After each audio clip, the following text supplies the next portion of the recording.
I began studying a sugya called HeSaich HaDaas MiTefillin.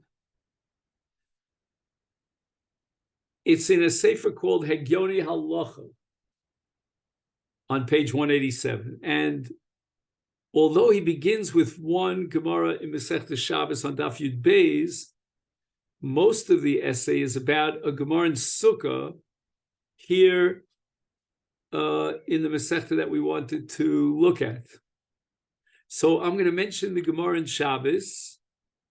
Omar Rabba Bar Avuna, Chayev Adam Lemashmesh B'Tefillin Kol Shah V'Shah. So a person is obligated to touch his tefillin on a constant basis. Kal v'chomer mitzitz. So Steve, you came in a little bit later. I'm learning a Gemara in Sukkah. I'll tell you where it is in just a minute. But first, as an introduction, I'm mentioning a Gemara in Shabbos. The subject of the Gemara is what's called HeSaich HaDaas MiTefillin. And the Gemara derives the obligation to be memashmesh b'tefillin kol shah v'shah kal v'chomer mitzitz. So the Kohen Gadol wore the tzitz on his forehead. And the Gemara says the following: Matzitz she'ein bo el azkara achas. The name of Hashem is written only once on the tzitz.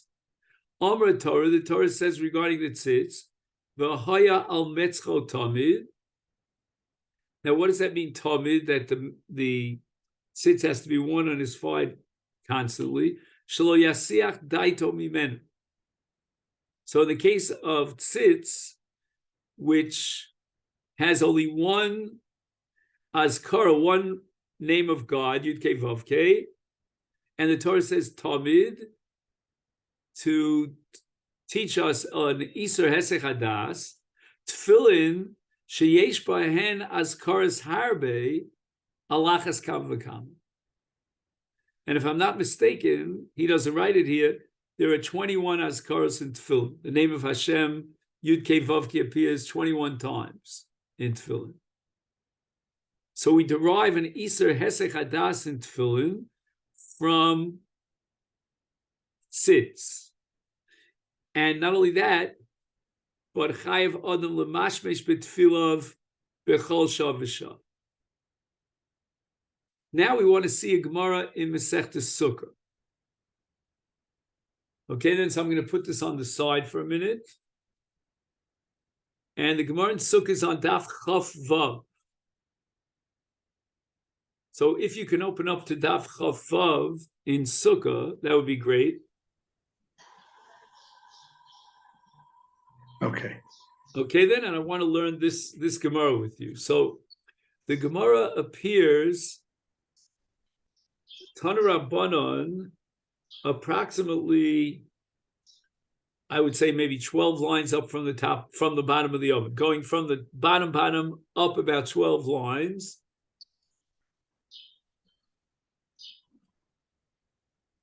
You know what? We'll start even earlier. Maybe we'll go a little earlier than that. About 20 lines up. And the Gemara quotes the Mishnah. And the Mishnah says, Ochlin achilas haroy chutz l'sukkah. So you're allowed to eat some sort of a, let's call it a snack outside the sukkah. Okay, now we want to get to Tana Rabbanon. Let's see if we can find Tana Rabbanon. Right, Tana Rabbanon is about, let's say, 10 lines up before the end of the Amud. Ochlin achilas haroy chutz l'sukkah. The ein yeshenim shinas haroy chutz l'sukkah. So we're allowed to sleep. We're allowed to eat a temporary meal. We'll call it a snack outside the sukkah, but you're not allowed to sleep even for a short, let's call it a drimmel, outside the sukkah. My timer. We're afraid that if you start with a a very short, what word am I looking for?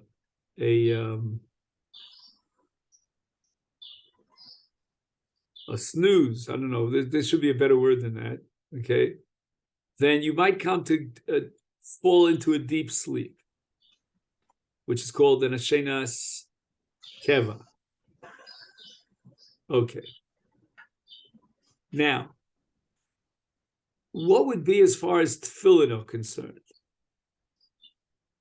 There are a number of possibilities. Maybe in tefillin, you're allowed to sleep in tefillin. Maybe you're not allowed to sleep in tefillin. Maybe you're allowed to sleep in a shenas aroi, but you're not allowed to sleep a shenas keva. Maybe if we allow you to sleep a shenas aroi, then you might come to sleep a shenas keva. So we can't allow any sleeping. Omale Abaye. So Abaye turns her of Ashi, HeSaich Yoshein Adam Shenas Aroi B'Tefillin Avalo Shenas Keva. The Brisa permits Shenas Aroi while prohibiting Shenas Keva. And Abaye raises the following question: Lechu Shevei Rodnim. If you're telling me in Sukkah, then I'm not allowed to eat. I'm not allowed to sleep even a shenas aroi because I might end up falling into a deep slumber. Then the same should apply to tefillin. That if you allow him to sleep a shenas aroi, he might fall into a deep sleep.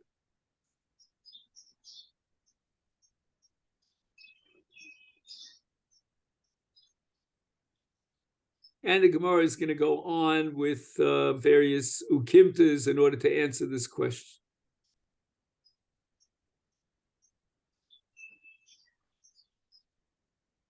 So the bottom line is that the Gemara, quoting a Brisa, permits sleeping with tefillin on if it's a shenas aroi, and there may be certain, let's say, conditions, like the Gemara is going to quote Rav Yosef Breder of Eloi b'moser shenos al acherim. So he says to a point like a shomer that should watch to make sure that he doesn't fall into a deep sleep.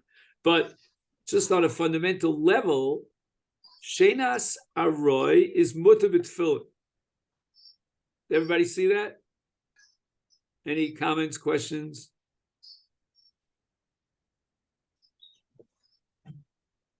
So now, how do we square this with the Gemara that we started with that derives from tzitz, an iser HeSaich HaDaas? Chayev Adam Lamashmesh b'tefillah kol shah v'shah. Kol shah v'shah means constantly while you're wearing the tefillin, you're aware of the tefillin without any HeSaich HaDaas. But here the Gemara is allowing a shenas aroi. And the only possible reason why we would avoid a shenas aroi is because you might come from shenas aroi, fall into a deep sleep. But a shenas aroi per se is definitely mutar. And the question is, why is that not a violation of HeSaich HaDaas?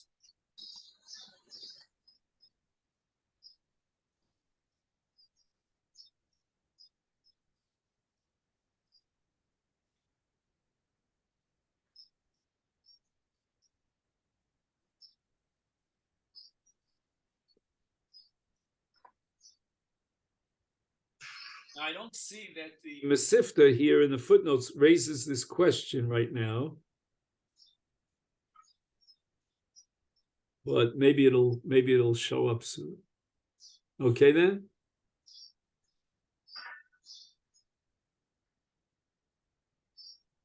I'm going to just say good morning, Jeff, and then I'm going to say good morning, Jeff, because I see you twice.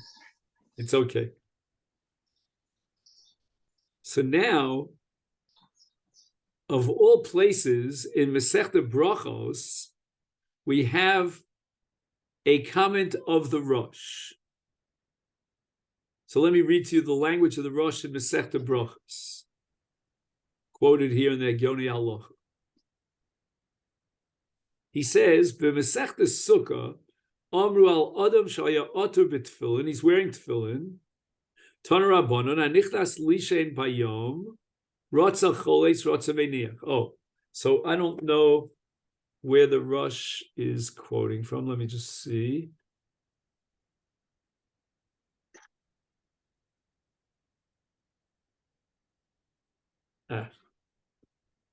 Having trouble turning the page here.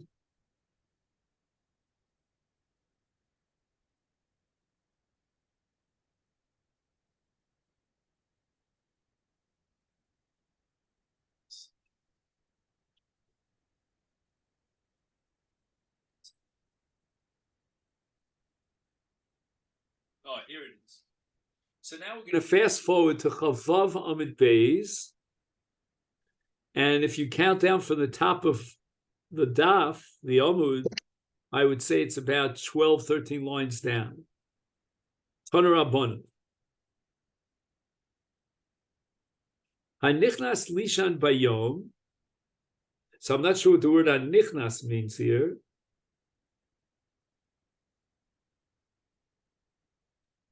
Anyway, his intention is to just take a dremel, to take a short nap.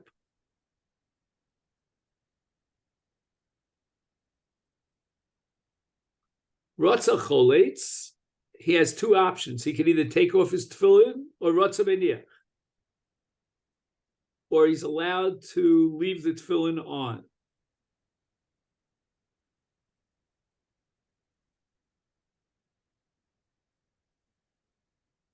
So the assumption is that during the day, you could take a little bit of a dremel without falling into a deep sleep, and therefore you're allowed to wear your tefillin, because we said that Shenas Haroy was mutter tefillin. But Balayla, if he's going to sleep at night, even though his intention is to take a short nap, I mean, you and I know, it's also Gemara Brachos, that when you take a nap at night, you end up waking up in the middle of the night or the next morning, fall asleep on the couch, fall asleep in your clothes. You know what I'm talking about. So then choletz, if it's at night, even though his intention was a shenas aroy, he's got to take off his tefillin, v'eno meniach. He's not allowed to leave his tefillin on his head. We're afraid that he'll fall into a deep sleep. And that's Divrei Rav Nosson. Rav Yossi Omer, hayeladim li olam cholzin v'ein manichin v'bnei sheregilu b'tum. Okay, so that's a different issue about Kerry. So getting back to the Rosh in the 3rd chapter of Brachos, the Rosh says the following: "B'Masechet Sukkah amru al adam shaya oter b'tefillin Tana Rabbanan nichlas lishan bayom rotza choletz rotza meniach b'layla choletz v'eino meniach." Right, so the Gemara makes this distinction once again between a short nap at night and a short nap during the day. And during the day, he's allowed to take a short nap with his tefillin on. But at night, we're afraid that he'll fall into a deep sleep.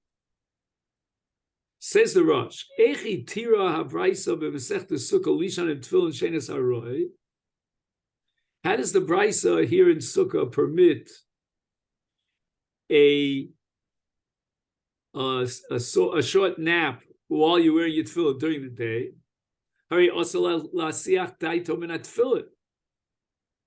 That we derive from tzitz and the word tamid, that you're not allowed to be misiach das. Any time you discontinue your focus on tefillin, that's prohibited, like in the case of the tzitz. And now we're going to allow you to go to sleep.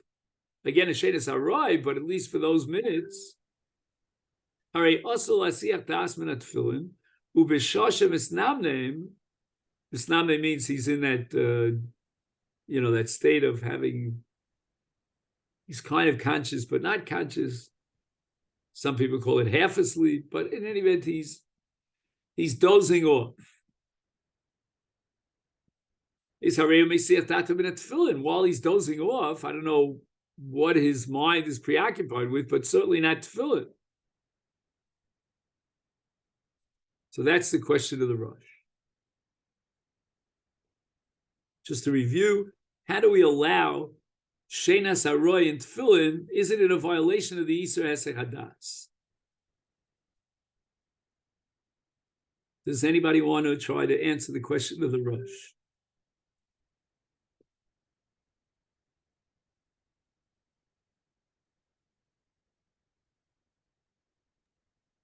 It's a good question.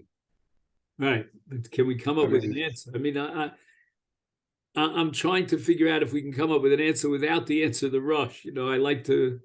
Yeah.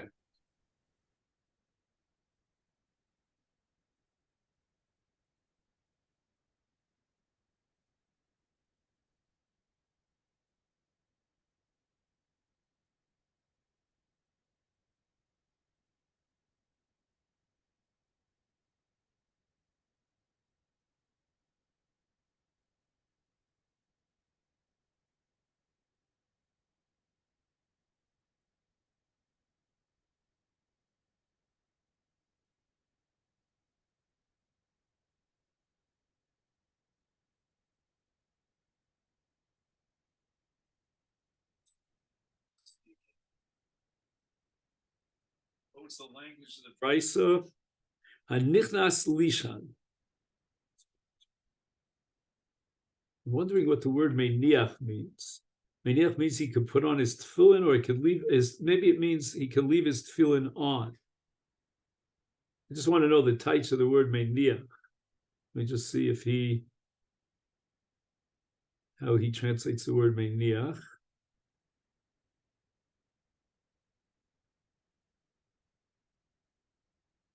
Mashiron. In other words, he's already wearing his tefillin.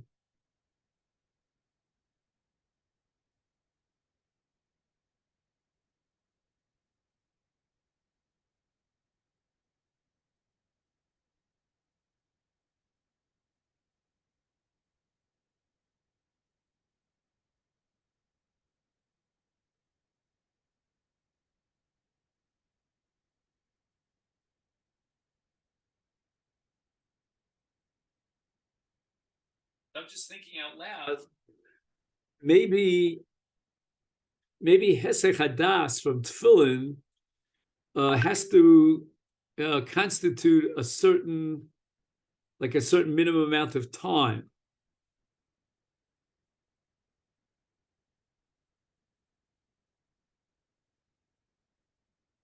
So it could be maybe to put on his tefillin to figure out how to knock that noise off. But okay, to put on his tefillin and immediately go to sleep in his tefillin, maybe that would be prohibited. But if he's already wearing his tefillin, now the question is he violating the Isur HeSaich HaDaas every second that he's dozing off, and therefore he has to remove his tefillin? In other words, it could be that in one state of being, he's not makayim the mitzvah of tefillin, but nevertheless, he doesn't have to take off his tefillin.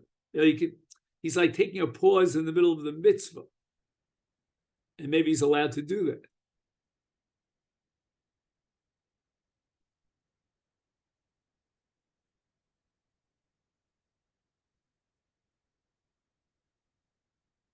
But at the time that he put on the tefillin, was he makayim the mitzvah of tefillin? So maybe that depends upon what his intention is. If his intention is to wear the tefillin, then he already has a kiyum of mitzvah's tefillin. He might forfeit that kiyum for a time period when he goes to rest, when he dozes off. But to put on the tefillin, knowing that he's now going to doze off, that would be HeSaich HaDaas, because then he doesn't start with a kiyum mitzvah. He doesn't even begin with the mitzvah of tefillin. You could always argue, well, before he dozes off, there's always by definition going to be a second or two, or maybe a minute or two in which he's wearing the tefillin.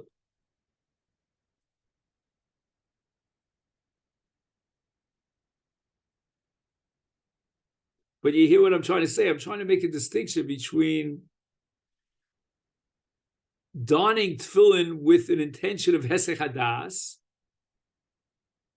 I'm gonna go take a nap, as opposed to, do I have to take off my tefillin if I'm dozing off?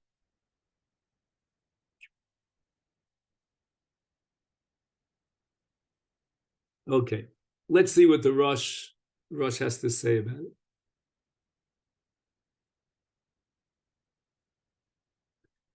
Hevi Rosh as Terutzel Shor Rabbeinu Yonah. Interesting, that's kind of rare, but the Rosh is quoting Rabbeinu Yonah. Shehigdir HeSaich HaDaas. Now, what constitutes HeSaich HaDaas? In order to understand why Shenas Haroy is not HeSaich HaDaas. HeSaich HaDaas eno el kisha omed bekalus rosh ubeschok. Let me read that again. HeSaich HaDaas eno el kisha omed bekalus rosh ubeschok. He's joking around. He's not thinking about his tefillin. He's not thinking about serving Hashem and, Avas Hashem, Yiras Hashem. No, none of that. He's playing, he's cracking jokes. We like these people that crack jokes, but maybe not when they're wearing tefillin. There's a time and a place for everything. We love sense of humor. I remember when I was in Toronto, a guy comes over to me with a pamphlet this thick of jokes that he and his chavrusa, another member of the shul there in Clanton Park, they both wrote this book together with jokes, just jokes, all jokes that are related to the congregation and to the Baal Batim and the rabbis. That's a great thing, but not when you're wearing tefillin. Because Rabbi Yonah says that if you're wearing tefillin and you're omed bekalus rosh ubeschok, that's HeSaich HaDaas. And we derive from the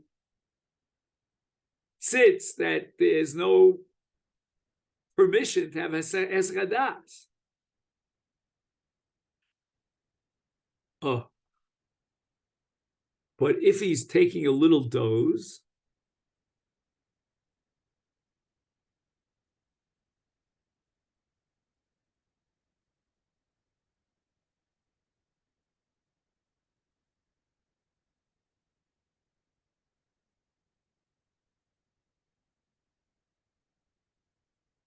what happens when he takes a little doze? Why isn't that? Oh, that's not schok and kalas rosh. I mean, it's a very subtle distinction. I don't know what he's thinking about while he's dozing. I don't know if he knows what he's thinking about. But that's not kalas rosh.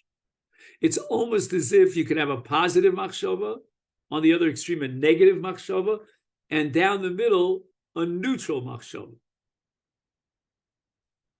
So if he has a positive machshava, he's being mamashmesh b'tefillah of kol shah. He's connected to his tefillin in an active way.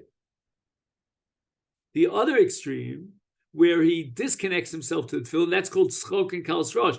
In the middle, you have like a neutral zone where his mind is not focused on anything. He's just dozing off.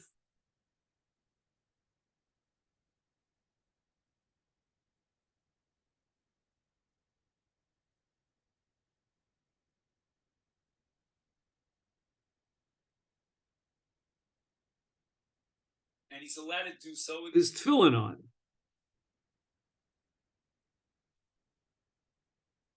I don't know, the kash is better than the teretz. I mean, okay, the most extreme anti-awareness of tefillin, the real extreme of HeSaich HaDaas is schok and kalas rosh. But I would still assume that Shenas Haroy is HeSaich HaDaas. There's no positive awareness of his tefillin.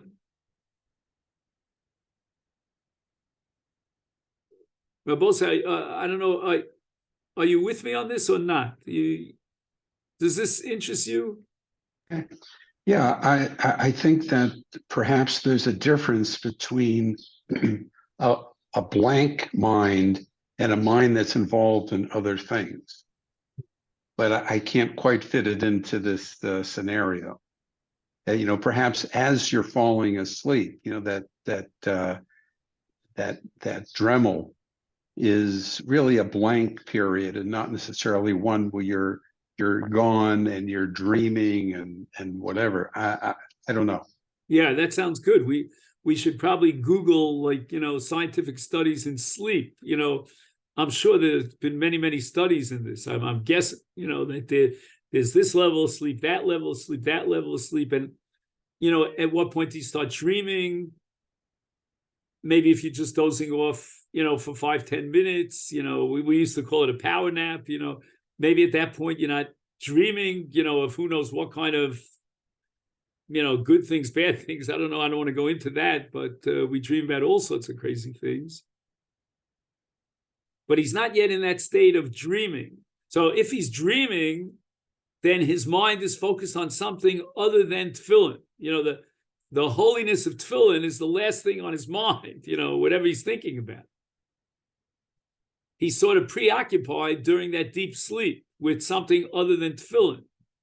But like you said very well, Jeff, there's a state of neutrality, where your mind is just blank. Like I remember Rav Soloveitchik once told us a story about his grandfather, Reb Chaim, who asked his father once out of nowhere, said to Reb Moshe, "What are you thinking about?" And Reb Moshe says, I wasn't thinking about anything. So Reb Chaim got angry at him. "What do you mean you want to think about anything? You should have been thinking about Torah." So Reb Moshe learned the lesson. And next time, I don't know how many months later, Reb Chaim asked Reb Moshe, "What are you thinking about?" "Oh, I was thinking about an androgynous and a suffix of a chatzi eved chatzi ben chorin, and whether he's this and that." And he had a whole pillful that he was thinking about. But in the state of dozing, there's no thoughts on your mind. You're just trying to, I guess, just relax. It's like take off your head all the pressures and just fall into a relaxed state. If somebody would snap their fingers or call your name, you would immediately jump up. So your mind is not focused on anything that might be antithetical to tefillin. But let me read to you another line here in the Rush. And he says the following. Kishemisasek b'tzrochav v'osek b'malachto. Here's an interesting question. I mean, it's not so relevant in our time because we take off our tefillin right after davening. But in those days, they didn't do that. There's a famous story about Reb Levi Yitzchak Miberditcheva. He always found a good thing, in somebody. So he saw someone who was he was greasing the wheels on the carriage, down in the, he was down on the ground, in the trenches, and he was wearing his talis and tefillin. And you and I would have said, that's a terrible thing. You're not respecting your tefillin. So Levi Yitzchak Miberditcheva turns to heaven and he says, look at your Jewish people. Even when they're oiling their wheels, they still want to wear tefillin. So the Rush says that Kisha Omed Misasik B'tzrochov, Afal Pisha Osik B'malachto Ve'umnaso, Ke'ilu Omed B'yira. It's as if he's in the state of fear of God. V'ein daito alei mamish. Could you imagine telling someone today? Imagine the man is he's a computer programmer. I have a friend. I don't know if you know him, Teddy Gross. He's a computer programmer. And I remember once he was creating a program. We were working together on a program. This is many years ago. And like I couldn't believe how focused he was on the program. I kept, thinking I'll bring him a tea, I'll bring him a cup of, coffee or this and that. So he told me, again, this is mind-boggling, but he told me that he has had occasion where he's working on a program and 8 hours pass by without us even noticing it. He didn't go to the bathroom, he didn't drink anything, he didn't eat anything. He finished whatever he finished 8 hours later. So I said to him, Teddy, I wish in learning I could be so orangutan in a sugya, you know. And the Rosh is saying that no matter what he's misasek in umnoso umalachto, nevertheless, it's not HeSaich HaDaas. Why? Because omed biyira. I mean, that's a fascinating idea. There's no HeSaich HaDaas. What's the opposite of HeSaich HaDaas is yira. Yira means, fear of God. And even if he's working hard at his job, he still is in a state of yira. Is that not mind-boggling? I once heard from Rav HeSaich something similar. He was not talking about tefillin. I remember we were finishing I think it was the second parak of Chulin. I'm not sure. Maybe it was the first parak of Chulin. I don't remember. And we had a little siyum. I remember they brought out a bottle of scotch, J&B. He says only the best. JB, Soloveitchik. Anyway, so he started talking about Talmud Torah. He was talking about what? I was there. You were there. What was it? The first parak of Chulin, the second parak of Chulin? I don't remember. The first parak. Maybe it was the first parak. When I came to the Shia, it was almost 3 years in Eretz Yisrael. He was teaching a sugya called Malika B'chatas Ha'of. I didn't understand the Rav's English. I didn't understand his accent. I thought he was talking German. And I certainly didn't know anything about Chatas Ha'of. And I knew less about Malika. I was totally lost. Heshi Reichman saved my life because he was saying the Chazara Shir. Otherwise, I was a goner. Anyway, so we finished that parak, and he was talking about the idea of HeSaich HaDaas from Talmud Torah.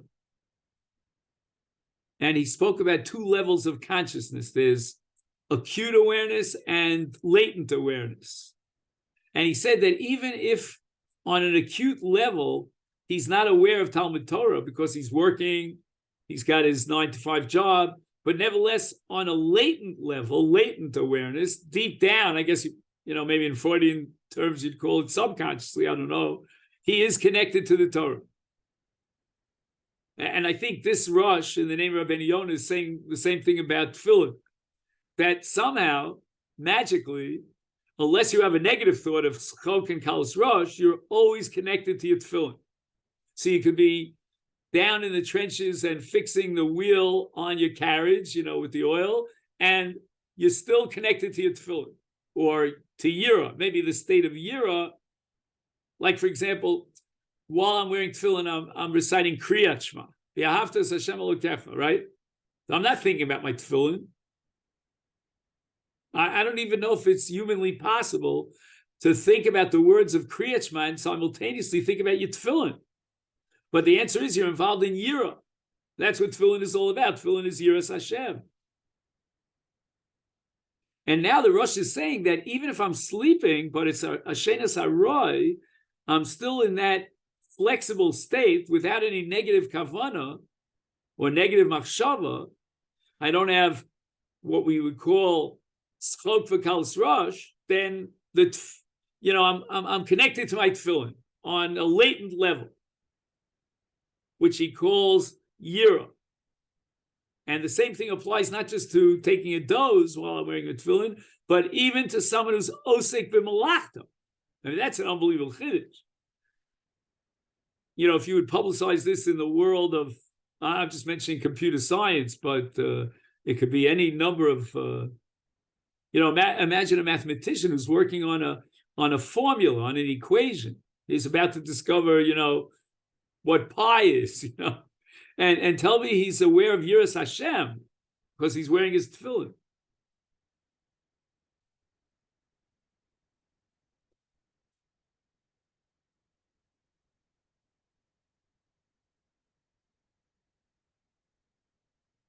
Or maybe you could say the following. I just want to throw out a possible idea in the Rosh.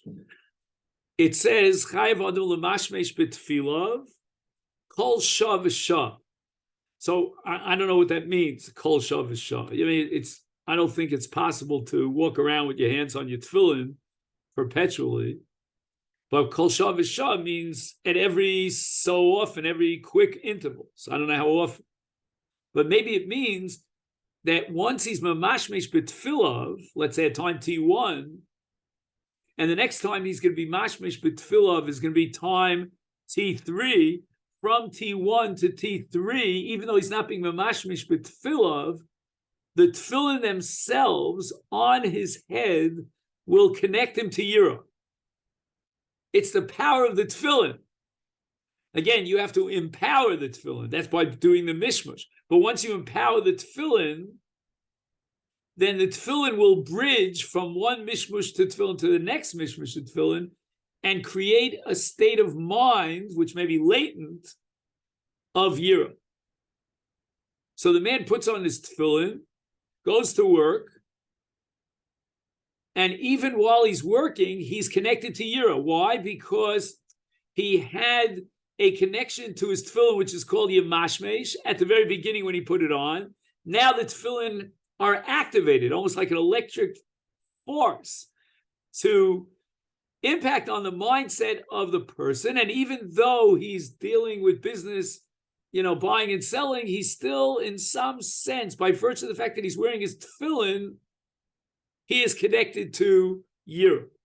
But there's a limit. If between time T1 and time T2, or T3, whatever we called it, he gets involved in a negative machshava, he's sleeping a deep slumber, thinking about who knows what, I don't even want to think about it. Or, my problem is, and I don't want to, show all my faults, but when I get into a deep slumber, I don't know why, I always think about the Holocaust. I have to see a psychiatrist. That's the truth. You know what my father said about the psychiatrist? My father said that one time a person asked his friend, the psychiatrist, don't you get depressed? I mean, you listen for hours and hours, day after day, to people's sorrows. Doesn't it bring you down? He said, who's listening? Okay, that's the old-time jokes, But seriously, if you're in a deep slumber and you're having a nightmare, it's hard to believe that you have any connection to Yira and to the tefillin. So the tefillin could impact on you if you're in this neutral zone, and how much more so if you're in a positive Yira zone, and that's your mode of thinking. But even if you're in the middle, you're in a neutral zone, you're in a shenas arai, then the tefillin can impact on you and bring you into a state of Yira. Not necessarily on the level of acute awareness, but on a deeper level of latent awareness. But once you cross the line and you're involved in thinking about whatever you think about in the middle of the night while you're asleep, or you're telling jokes, tzchok and kalas rosh, at that point, even the tefillin, with all its power, cannot impact on you and elevate you to a state of Yira. You've removed yourself from being, how should I say, potentially impacted by the tefillin.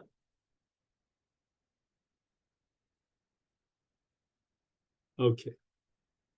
So this is the Rush in the name of Rabbeinu Yonah in Masechet Brachos, chapter 3, that HeSaich HaDaas means Schok v'kalas rosh. Now he quotes the Ramban. The Ramban authored a work which is called Toras HaOno. It's almost like Yoredeya. Yoredeya is like, whatever doesn't fit into the first three chalok of Shulchan Aruch, you throw it into Yoredeya. It's like a potpourri. So we have now Toras HaOdom of the Ramban. The Ramban says the following. Misha hu avel, Rachmana litzlan, he's an avelus, ubal aniach tefillin. Okay, an avel is chayiv in tefillin. Sorech tchila liyashev daito. Don't just put on your tefillin. Focus your thoughts on tefillin. That's not so easy. V'lechavin esliba l'tefillin. Shlo yasiach daito mehen. Okay then? So you're in Avelus, and the Ramban is telling you, don't just put on your tefillin. Take a moment of preparation and focus on your tefillin. Lefichach, meiniach osan, he could wear the tefillin b'shasha daito miyusheves olav. Once he overcomes all his thoughts of grief and mourning, at least for a temporary period, now he's ready to wear tefillin. It's daito miyusheves olav. Aval b'shas bechi, if he's crying over the loss, the hesped, or he's, is thinking about the loss, and this person, it's my wife lost her mother, my mother-in-law. Just, I don't remember exactly how many months ago. Maybe it seems to me like yesterday, but maybe 3, 4, 5 months ago. And, from time to time, it just hits her like a ton of bricks. Where's Ma? We used to always call my mother-in-law at certain specific times, and we took trips to see my mother-in-law, and she took trips to see us, and so forth and so on. So it's natural that from time to time, you hit this Bechi and Hesped. And the Ramban is saying that puts you in a different state of mind, of mode of thinking. And therefore, the Ramban says, B'shas Bechi Hesped lo yaniach tefillin, because you're not allowed to be Masechet HaDaas in tefillin. And if he wasn't able to be Yashiv Daito before he put on the tefillin, don't put on tefillin in a state of Bechi and Hesped.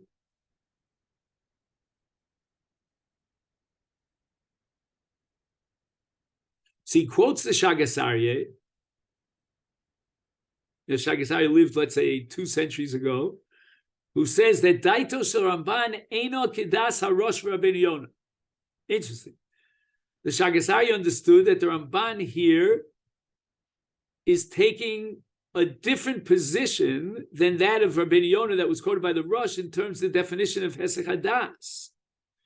Because Rabbeinu Yonah and the Rosh sovrim sheHeSaich HaDaas gidro tzchok v'kalas rosh. What's kalas rosh? Kalas rosh means the opposite of a serious mode. What's that called in English? Is it called, I'm embarrassed here. Is it levity? No.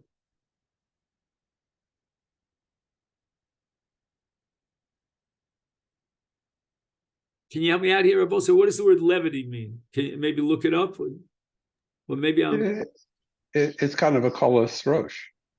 Yeah, levity is kalas rosh? Yeah, oh, okay. I think so. My wife always gets down on me because I make up words, in English, because, I don't do that much reading of literature or anything like that.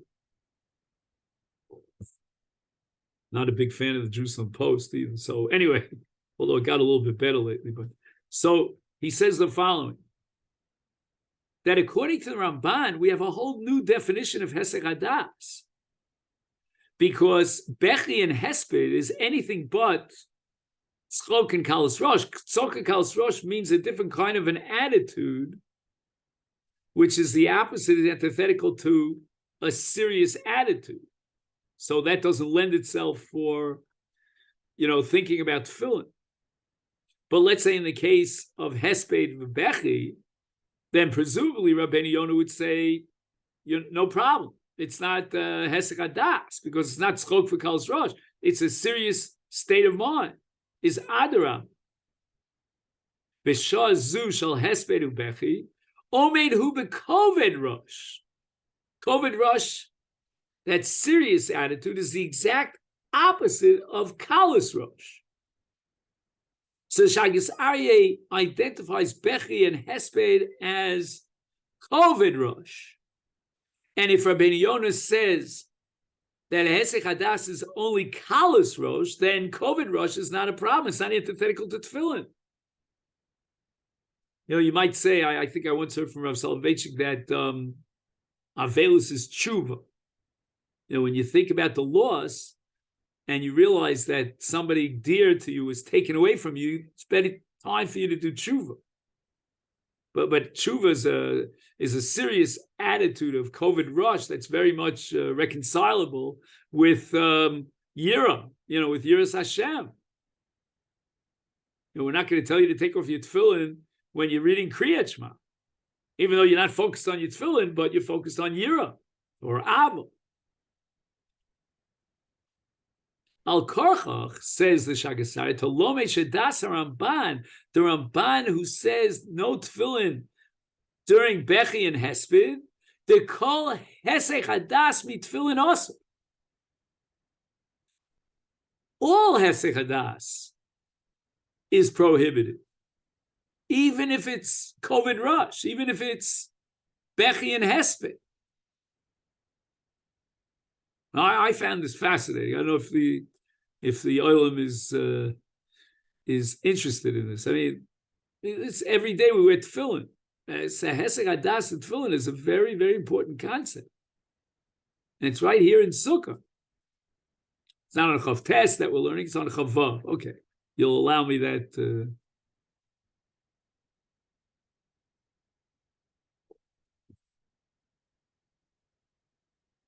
So it comes out, I think, according to Shagasari, that Rabbeinu Yonah would allow for tefillin to have its impact on a person and elevate him to a state of yira, unless it's tzchok v'kalas rosh, which is antithetical to COVID rush. But if you're in a state of neutrality, and certainly if you're in a state of COVID rush, like, for example, Bechi and Hesped of the Ramban, according to Rabbeinu Yonah, that is where tefillin is going to impact. It's going to step up to the plate and have a powerful impact on a person and bring them to a state of yira.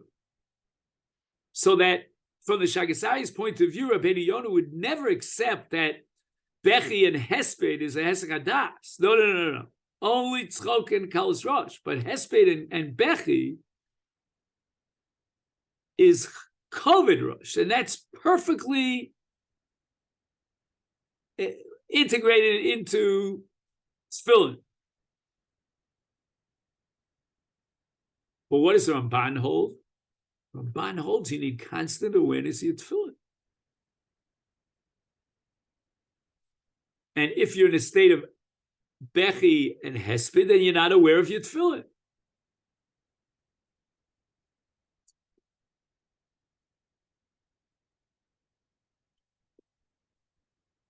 So Rabosai, what question should we ask on the Ramban now? I don't know why he doesn't ask it, but hello, anybody home? Yeah, how does this relate to sleeping in the sukkah? Or Excellent. How is it that the Gemara allows you to sleep in a doze of Shenas Aroi while you're wearing tefillin?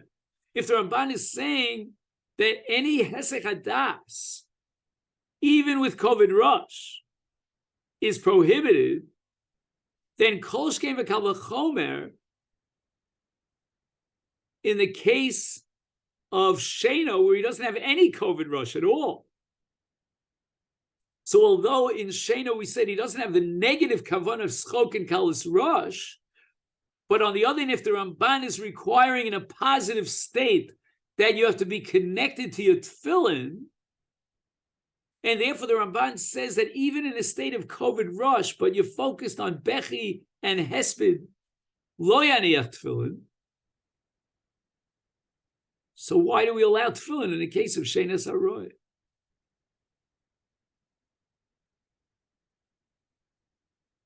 That certainly should be HeSaich HaDaas.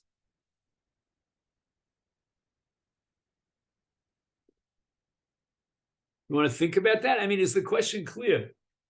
Let's say it this way. Bishleim, according to Rabbeinu Yonah, I understand well how the Gemara in Sukkah could allow you to sleep a Shenas Haroy in tefillin.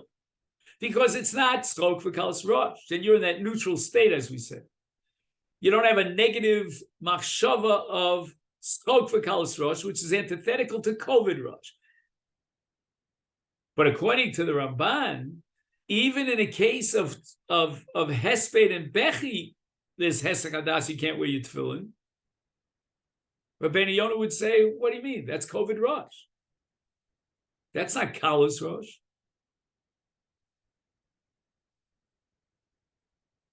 And the Rosh has a great proof from Shena.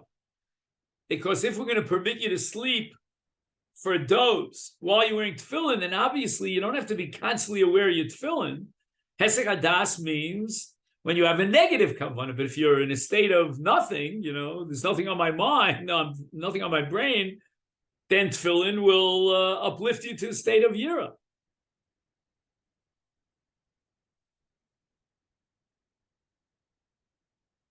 So how is the Ramban going to understand Shenas Haroy, the heter of tefillin b'Shenas Haroy?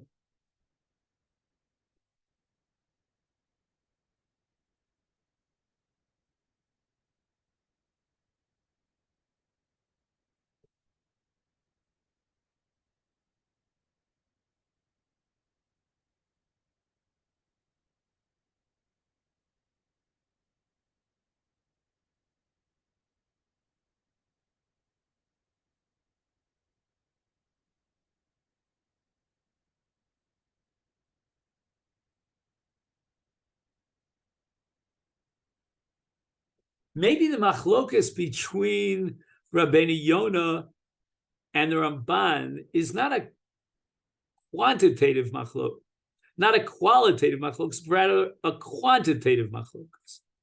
It's not a fundamental machlokas, but rather it's a specific and secondary machlok. Maybe both the Ramban and Rabbeinu Yonah hold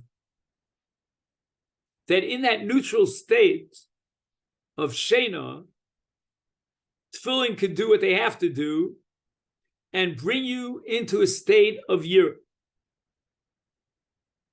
And both the Ramban and Rabbeinu Yonah will say that only a negative machshava will make it impossible for the tefillin to generate a state of yira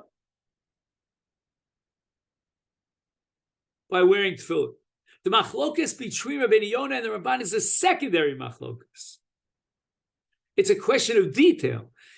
At what point do you cross the line and you are no longer subject to the impact of tefillin? What is that negative kavanah? The Rabbeinu Yonah says the negative kavanah is tzchok for kalas rosh. The Ramban says the negative kavanah is tirda. What does tirda mean? In Yiddish we say farnumint. But tirda means I'm preoccupied with something. I'm almost in a state of obsession. Like Shenas Keva. He's in Yiddish we say he's a orangutan. I don't know how to translate that into English, right? Orangutan. He's totally focused, to the exclusion of everything else. It's like my father, when he was reading a book, very often he would lay down on the couch and read a book. Dad.